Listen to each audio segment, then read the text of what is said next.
So it's a pleasure to talk to you, and I'm very happy that we can be here today to speak about the piece Kadosh Kadosh and Cursed, and also your music in general.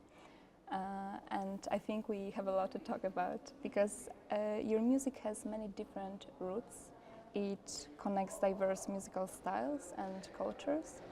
And I feel like this path of artistic creativity seems to be aligned with your journey as a composer and with your education. And I wondered if you could tell me a bit about those different musical elements, traditions and styles, and how they interact with each other in your music and also in your life. Oh, okay. Wow, thank you. Well, it's interesting because I was educated in Western music. I started at the age of 7 taking lessons, piano lessons. And through my life, I learned theory, I learned lots of things, but only much later in my life, I realized that actually the first experience, musical experience, is actually the traditional music that I had when I was a child. And when I was between the age of 6 and 13, my father used to take me to the synagogue in Jerusalem. That's the city I was born. It's called Ades Synagogue. And at Ades Synagogue, there's a very special chanting, singing of choral music, liturgical music. It's called Bakashot. And the chanting is, if you can imagine, it's like 2 choirs with soloists. And people coming together during winter time because they love the gathering together and they love to sing together. And it's psalm and liturgical poem from medieval time. And as I said, it's called Bakashot. And I was there as a child. It start at 2 a.m. 2 a.m. and it finished at the Dome around 5. Few hours, and it's beautiful. You should see people, they're so excited to come to the service. And it's apart from the normal Shabbat service. So much later in my life, I discovered that that actually my first musical experience. And when I was at the academy in Jerusalem, I studied Western art music. And at that time, they opened a new department of Arabic music. I was practicing piano playing in my own room, and on the other room I had players playing the oud and Arabic violin, playing classical Arabic music. And I listened there and I said, oh, I know that scales, I know that makam. And I was thinking, oh, that's what I had when I was a child. And that made me dig into the music that I was grew up upon. So I think later on in my life, I was integrating the music that, the traditional Arabic music, the Jewish music that I grew up upon with new music. And this is what I do in my new music, in my pieces. I like to bring aesthetics that are considered maybe non-European. And it's to do with also with the quality of the playing, and it's more like improvised like music. And I bring that together. That piece, Kadosh Kadosh and Cursed, there's a lot of sections that imitate that sounds that I heard when I was a child of chanting together. So it's bringing the old with the new, the East with the West. Because you talk about this strong musical experience, but also I'm picking up on your profession, like as a pianist also. You're a classically trained pianist, and so I wondered about the aspect of live performance in your music, because I feel like in Western art music tradition, the performer is often excluded from the creative process, one could say. They are like treated like a transmitter of a composer's idea. And on the other hand, you often emphasize the role of performers in your music. And I wanted to ask where this collaborative approach to music making and solving the practical challenges of your works came from, and what it gives you now. Yes. Well, I'm firstly, as you said, a performer. Yes, I had classical trained when I was a child, but later on in my life, I discovered jazz, I discovered improvised music, and the nature of that music is collaboration. So when you play jazz, you have to collaborate with someone, and then to be a composer, it happened by chance. I actually never in my life had one-on-one composition lesson. And it's all was through collaborative work. This is how I became a composer. My teachers are the scores of the great composers. And I have works that are really based on communication with players. And that's works obviously for small ensembles. If I write for a solo or duet or trio, then you have better chance to talk to the player. And when you write for large ensemble, it's more difficult, and this is a challenge. And I divided my compositions to two groups. One group of compositions, it's a group of music that I wrote for performers that I sort of expect them, or maybe I know that they have experience in improvised music, or also in Jewish music, or maybe they know makamat. So that's one. And then I have a group of composition like Kadosh Kadosh and Cursed that maybe the players do have experience, but I sort of write without expectation. But yeah, the communication is extremely important. If I could, I would just talk to the players all the time, and verbally is much better for me than notation. But there is also an art of putting everything on the page. And so, look, it's like that bringing, also I try to, when I write everything on the paper, on scores, I also want it to be sounded like it is collaborative approach, that improvised like music, as if I had so much time talking to them. I want it to sound different each time. And this is also challenging, how you write it on the score so it will sound different each time. Not everything. Sections that will sound like improvised music, like as if we are communicating in a setting. It's like in jazz, for example. So there are things in the music that are graphically notated or a little bit more aleatoric. But if I could, I would attend every performance of my music, and I would talk to the players and verbally explain to them. So one other thing I also do in the music, I like to write titles. One sections in the piece for the bass player and the cellist, I wrote something graphic, but I also wrote, make up something around that pitch that will sound like an old woman weeping, the sound of an old woman weeping. And I graphically notated it.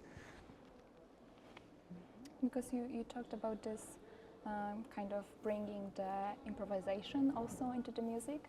And before we talked about this connecting the old and the new. And for me, in your music, you have many elements that seem contradictory. For example, one example I found was serialism and improvisation. And I wanted to ask about this particular connection, but also about other elements that seem to be incompatible, yet you make them work in your music. Well, I guess that's our life. It's full of contradictions.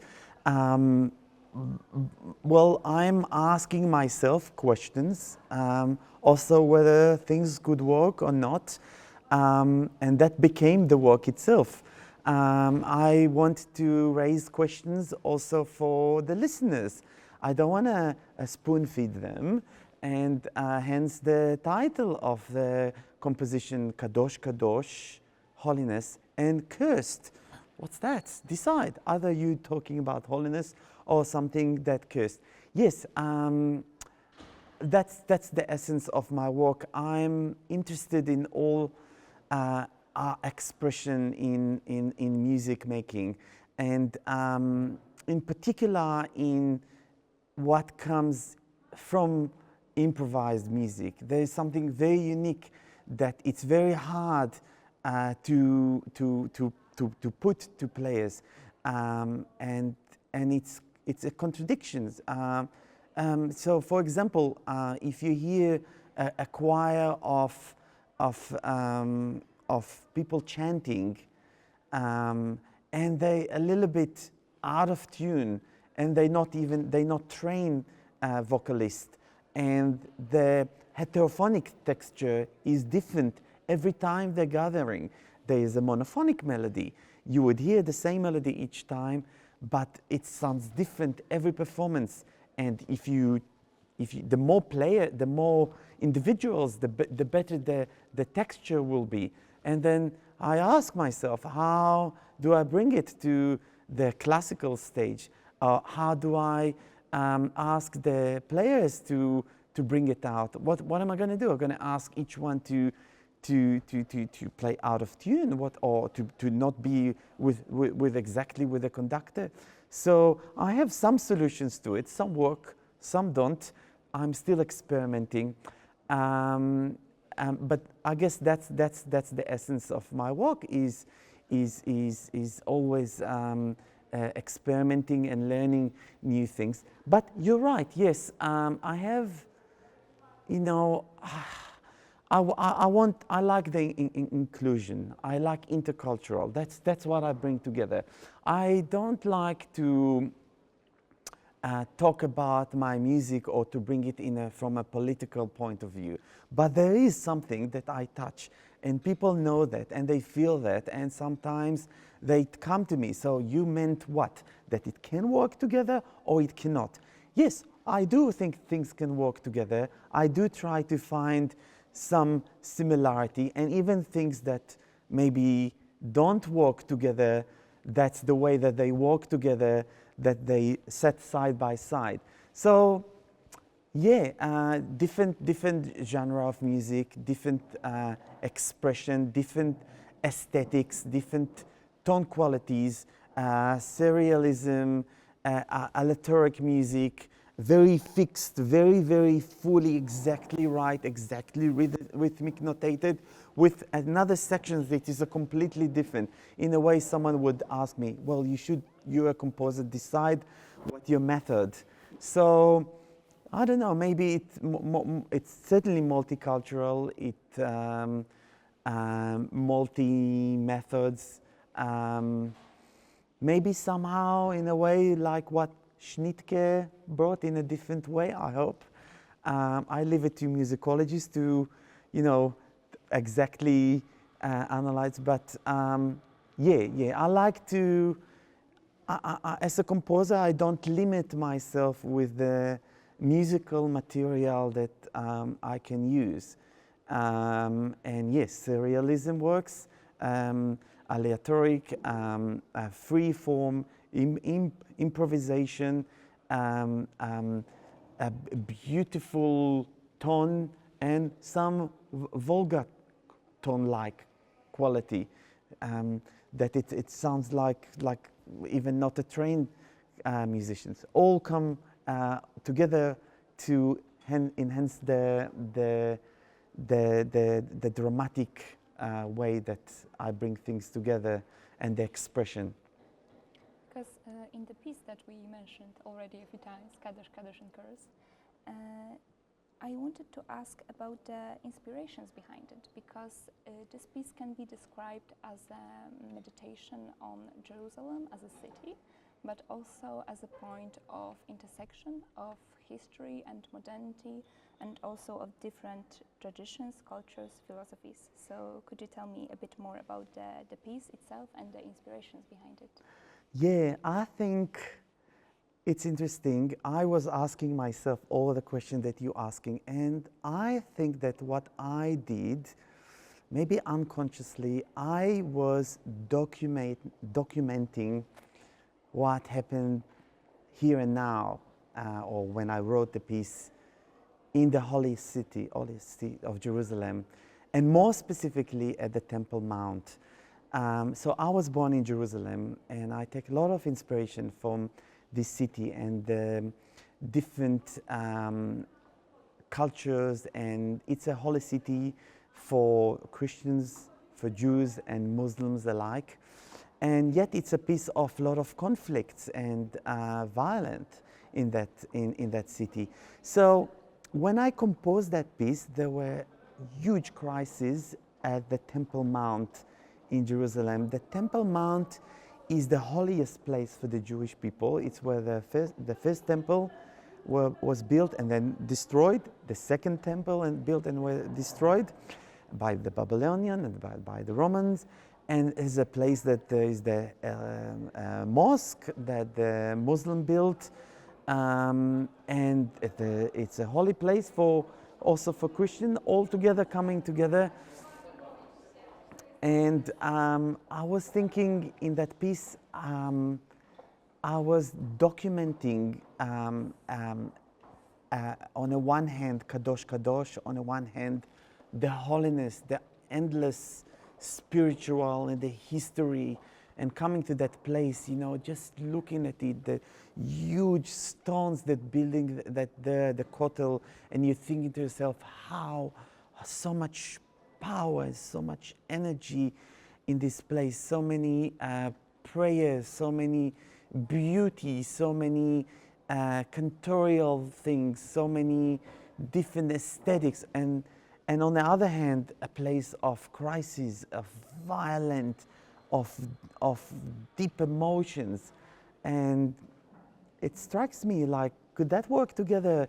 And I think I also, perhaps looking at myself, because I myself, I brought up orthodoxly, and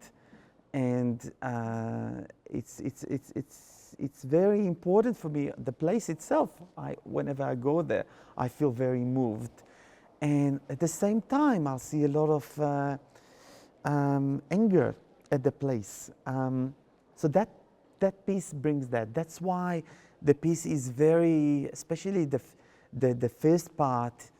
The first part is very emotional, very dramatic, almost like a storytelling. I quote melodies. Actually, it's not a quotation. It's a Sephardic prayer-like. I composed them, but they are based on makamat, which is the Arabic model system. And also the makamat is the model system that the Muslims use when they are at the mosque there, the Al-Aqsa Mosque, when they recite. So that's common. So I also show some things that common, but yeah, it's very dramatic. It's very aggressive, almost vulgar, emotional, not beautiful, but not beautiful quality of tones. And the second movement of Kadosh Kadosh, the second part of Kadosh Kadosh and Cursed, is very different. I composed a prayer like that the piano is chanting like, very, very softly playing, versus the whole orchestra is interfering with all sort of almost like thoughts and almost like emotions, and it's like